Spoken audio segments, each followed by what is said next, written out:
Before smartphones ruled our lives, before app stores and touchscreens became normal, there was Nokia. In the late 1990s and early 2000s, Nokia wasn't just popular, it was everywhere. At its peak, Nokia controlled more than 40% of the global mobile phone market. That meant nearly 1 out of every 2 phones in the world carried the Nokia name. No other phone company came close. Nokia didn't just sell devices, it sold reliability.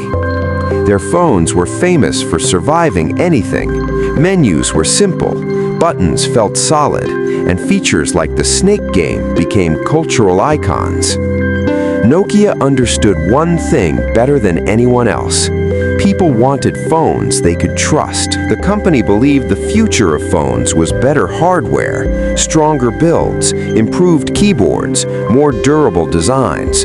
What they didn't fully understand was that phones were about to stop being just phones. They were about to become computers in your pocket. And that shift changed everything.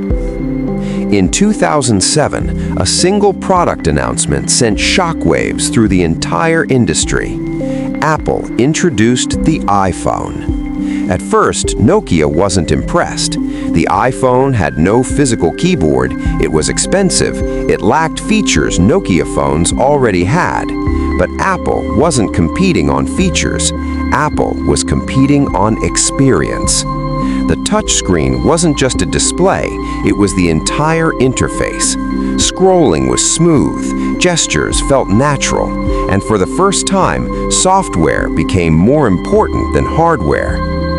Google followed with Android, giving manufacturers a powerful, flexible operating system. Developers rushed in, but Nokia was stuck.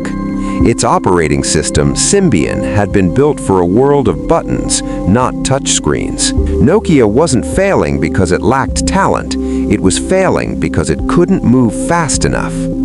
Desperate to survive, Nokia made a bold and risky decision. They partnered with Microsoft.